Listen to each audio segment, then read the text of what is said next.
Good afternoon, everyone, and thank you for joining us for another exciting episode of In the Kitchen with Pampered by John. Today we are making one of my favorite treats in the blender. We are going to make knockoff Reese's Blizzards.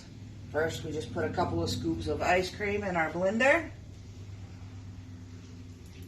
By the way, for those of us joining us, this is John, the consultant behind Pampered by John.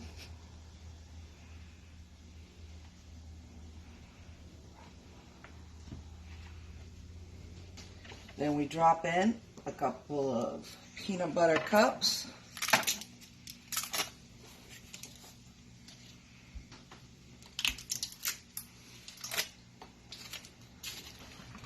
Put it on our lid.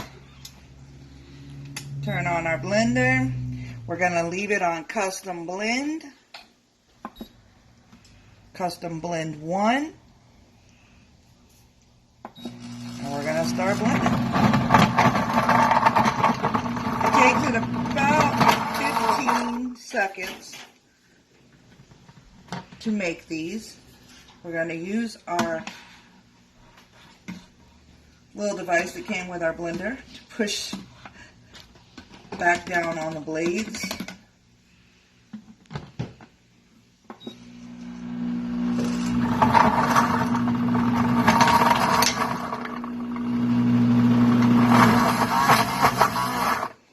And we have blizzards. Any longer and you won't have a milkshake. So hope you have enjoyed this episode. Believe me, this is one of my favorite treats. Have a great day, and thank you for joining us in the kitchen with Pampered by John.